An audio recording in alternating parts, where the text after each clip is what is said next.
Why? Why is Owen here? Seeing the parents and child holding hands, I was speechless. In front of me were a young couple and a boy about 3 years old. The boy walked, hanging on to his parents' hands, with a bright smile on his face. If they were all strangers, I would have thought that it was a heartwarming scene. However, I couldn't stop trembling, because the father was my husband. That day, I was at the amusement park with my daughter. Originally, we were supposed to go on a family trip, but my husband told me that he couldn't go because he had to go on a sudden business trip. So, I quickly canceled the accommodation and decided to have fun at the amusement park just with my daughter. However, my husband was at the amusement park with another family. The boy looked just like my husband and the boy was obviously his son. What on earth is going on? I stood there, unable to move, watching the harmonious family. My husband and I got married because we shared a love for travel. My husband proposed to me at a hotel on an overseas trip, and we always traveled together on days off even after we got married, and we had a great relationship. After our daughter was born, we couldn't travel abroad as much, but we still explored various places with our daughter in a stroller. However, recently, my husband seemed less interested in going on trips. It seemed that his work was beginning to pay off and had become busy, with more overtime and sudden business trips. I wished he would prioritize his family on his days off. However, my husband insisted, "I'm working hard for the sake of my family," and prioritized his job. The frequency of him canceling the family plans like this time was also increasing. However, my husband was in front of me and he was clearly not working at that moment. My husband had another woman in his life besides me and even made a family with her. I was so shocked that I felt like collapsing right there. At the same time, anger surged from the bottom of my stomach. "You cheating man, I'll definitely make you pay." I muttered that in my head. An hour later, having prepared myself, I quietly went closer to them as they were sitting on the bench, taking a break. Then, I tapped my husband's shoulder from behind and talked to him. "You look like you are having fun with your family. You said that you were going on a business trip, but did you change your plans?" "Lucy?" My husband turned around in surprise. I was sure that my husband had never imagined that I would be there. He turned pale and froze, but the woman sitting next to him remained calm. "Oh hi, Lucy. What a coincidence to meet here like this," she gracefully smiled despite having been caught in the act. What an audacious woman. I felt a chill down my spine. The woman who was with my husband was my best friend. Her name is Anna. We've been friends since high school, and she's the one who introduced me to my husband. I, who had been shy since childhood, had few social connections and little experience in romance. Yet I felt more comfortable being alone and thought I didn't need a boyfriend when I was in school. However, in my mid-20s, my friends were getting married one after another. Amidst the marriage rush, I started feeling left behind and began to worry about my situation. In the midst of this, my best friend, Anna, reached out a helping hand. "He loves traveling just like you, Lucy. I'm sure you'll get along," Anna said and introduced my husband to me. I quickly bonded with my husband, and we began a happy married life. We were blessed with a child, and I was so grateful to my best friend. However, that friend and my husband are together in front of me, and they even have a child. The boy is probably about 3 years old, meaning they already had a child when I got married to my husband. Why did she try to make my husband and me get married when she already had a child with him? I couldn't understand the situation at all. "Can you explain what's going on?" I confronted them. However, my husband was completely frozen with his eyes wandering around. So, I looked at Anna, and she said, There's no helping it now that you had found it out. I'll tell you everything." And then she revealed a shocking truth. According to her, she had a relationship with my husband before introducing him to me. They started dating during their freshman year of college, so their relationship had been going on for quite a while. After graduating from college, my husband assumed that they were going to get married, but my best friend hesitated because she was worried about the future with him. Actually, my husband had failed in job hunting and he only had a part-time job. My husband assured her, saying, "I'll become a full-time employee eventually, so don't worry." And proposed to her, but she didn't want to become a part-timer's wife. However, she was faced with the dilemma, because she had a strong desire to get married. If she broke up with my husband then, she would have to find a new partner. In that case, she didn't even know when she could get married, so she wanted to stay with my husband if possible. That's when she decided to use me. Why? That's because my parents owned a company. She wanted to make my husband marry me, wait till he takes over the company, make him divorce me, and marry him to become the wife of the president. It was an outrageous scheme. Unbelievable. What do you think marriage is? I was truly disgusted. It's incredibly insensitive to make her boyfriend marry another woman, just because she wanted to become the president's wife. Moreover, we were supposed to be best friends. Didn't she feel any guilt about using a friend for her own ambitions? However, she showed no remorse and boldly said, "You know, I've always hated you. Who is the president's daughter? I've always wished you nothing but unhappiness." How could you? It was truly shocking. I had been betrayed not only by my husband but also by my best friend. Even though I had few friends, I believed that as long as I have my best friend, Anna, that was enough. I believed that she understood me and wished for my happiness more than anyone else. But I was wrong. My friend, who grew up in a typical company employee family, said that she had resented me, who have had a comfortable life without any hardships, as a president's daughter. So, she decided to get close to me, pretending that she was a nice friend. While outwardly behaving kindly toward me, she had been plotting to eventually bring me down to rock bottom. An introvert like you could never get married in normal circumstances. You were just a stepping stone for me to climb up. This is what you get. The triumphant face of my best friend as she said this was truly demonic. However, "Owen, what are you doing here?" A man appeared and spoke to my husband. "Huh?" My husband was surprised by the sudden event, nearly falling out of his chair. The man was my father, and my mother was by his side. "Keith? Why are you guys here?" My husband looked bewildered, looking at my parents. Well, it's no wonder my husband is puzzled. Because it was an amusement park designed for small children where we were. It's unusual for an elderly couple to come and play by themselves. Yes, I was the one who asked them to come here. Right after I saw my husband with Anna and Theerchild, I called my parents and told them about it. We were at a local amusement park near our home. After Elle called them, my parents rushed over immediately. "So, while you were married to Lucy, you cheated and even had a child with another woman?" "Owen, I'm disappointed. You're the worst scum." My parents were furious. They had always been concerned about me since I was an introvert. Although they never said it aloud, they had worried that I might remain single for the rest of my life.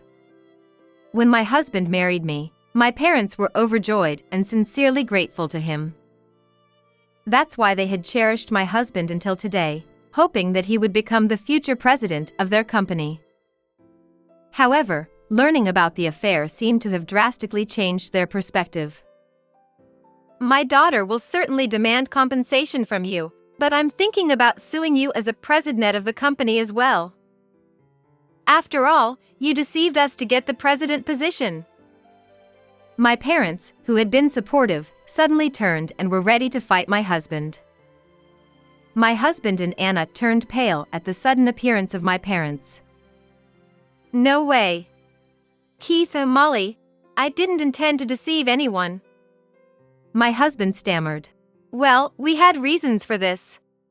I can explain. Anna began searching for excuses. However, there was no escape for my husband and Anna anymore.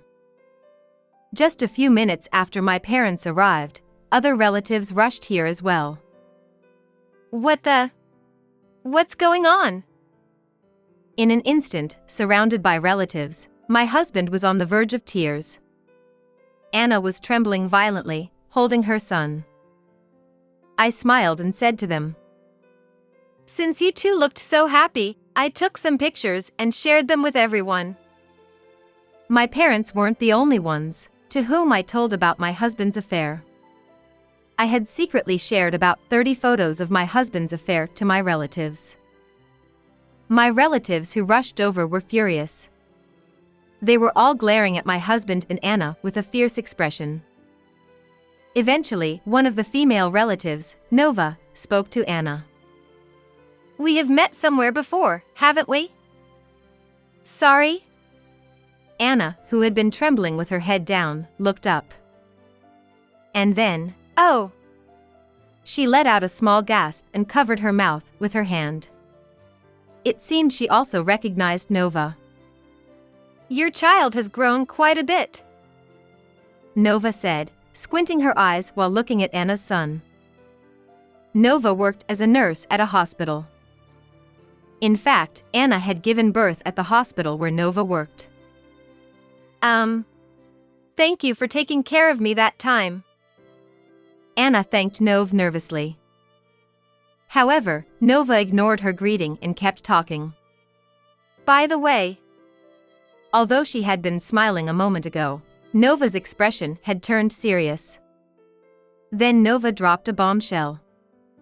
How many husbands do you have? What? Well, that's... Anna turned pale. According to Nova, when Anna was at the hospital to have a baby, a young man, who wasn't my husband, had frequently visited her. So, Nova had assumed that he was Anna's husband, but the man next to her this time was a different person. From her perspective, it was only natural to wonder who the father of the child was. And the one who was shocked by Nova's statement the most was my husband. Anna, what does that mean? Another man came to visit you at the hospital? Please don't tell me that he is Kent's real father. My husband confronted her. At this point, it was evident that it was going to be a chaos. My husband started having a suspicion that Anna has been cheating with another man. You told me not to come to the hospital, right? You said that to hide the affair, didn't you?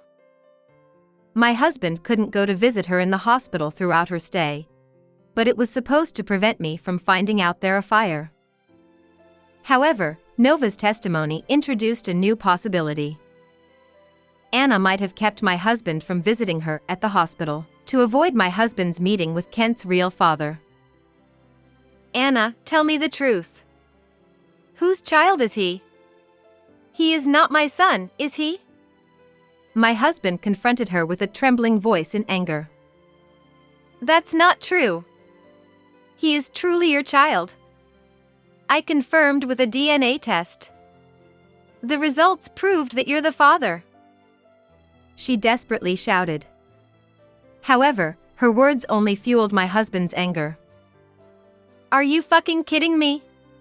The fact that you had to confirm with a DNA test means that you had slept with somebody else. If you were sure that he was my child, you wouldn't have needed to confirm with a DNA test. Thus, the fact that Anna had confirmed with a DNA test only intensified suspicions of infidelity. However, she was not about to back down. It's perfectly normal to take a DNA test, isn't it? Why are you doubting me so much? There's no mistake that he is your child, but I did it just in case," she retorted at my husband. That's how they started arguing, but my uncle Jack cut in. "Can I say something, too? Owen, I'm firing you today." "What do you mean?" my husband exclaimed. Jack was the president of the company where my husband worked. My husband was supposed to take over my parents' company, but he had been working at a company managed by Jack as part of his learning experience for it. As soon as my parents received my call, they contacted Jack. It seemed that Jack was already talking about firing him then. "Why are you firing me? I admit to betraying my wife. But private matters and work are two different things, aren't they?" my husband pleaded with Jack. Jack responded, "I had high expectations for you. Honestly, I'm disappointed." Jack sighed as he said so. When I got married, my father arranged for my husband, who had been working part-time until then, to join Jack's company. Jack willingly accepted my father's request to educate my husband. He quickly learned the job, showing significant growth and gaining high expectations within the company. However, after a few years, rumors about him started circulating at his workplace. Some people reported that he was arrogant towards subordinates and female employees. Concerned, Jack conducted an internal investigation, and the results revealed that my husband had indeed engaged in problematic behavior. Apparently, he had harassed a subordinate whom he didn't like, and that subordinate ended up quitting his job. My husband was destined to get fired anyway even before they found out about the illegitimate child. "It seems that you have messed up in your private life as well, but the dismissal is a disciplinary action based on the employment regulations, okay?" Jack explained. My husband, distressed, pleaded, "Please, anything but dismissal." My husband started apologizing to my parents and relatives. However, there was no one who was going to forgive him, and everyone remained silent with cold expressions. Then, my husband turned to me, put his hands together, and said, "Lucy, I'm sorry for what I have done. Can you convince my father-in-law, I mean your father and uncle? I'll break up with her and start over with you properly. I'll be in trouble if I get fired now. Please, I beg you." "Huh? Don't call him your father-in-law. I'm getting a divorce from you. Of course, I'll be claiming alimony and child support," I said coldly, making it clear. "Oh my gosh. Seriously, I'm begging you. Please." My husband pleaded again, but I shook my head. I couldn't forgive him for betraying my parents and me, especially for betraying our child. Facing cold glares from my parents and relatives, my husband and Anna could no longer say anything. After a while, they slowly stood up, took their son's hand, and left, looking dejected. Subsequently, my husband and I got divorced. I claimed alimony and child support through a lawyer. After we got divorced, my husband and Anna remarried, but it seems no one congratulated them. People started talking about my husband having married me, deceiving my parents and me, and the rumor spread quickly. As a result, both of their families, as well as friends, turned their backs on them. However, it seems their parents are still strictly monitoring them. No matter how evil my husband and Anna are, their child is innocent. As parents, they probably feel that they cannot forgive until my husband and Anna clean up their act. On the other hand, I rented an apartment near my parents' house and started living with my daughter. I became a single mother and I'm so busy with work and raising my child, but my daughter's growth and the occasional trip have become my emotional support. I still regret getting involved with such a terrible man. However, when I think about the blessing of having my adorable daughter, I don't regret having married him, because I am very happy now.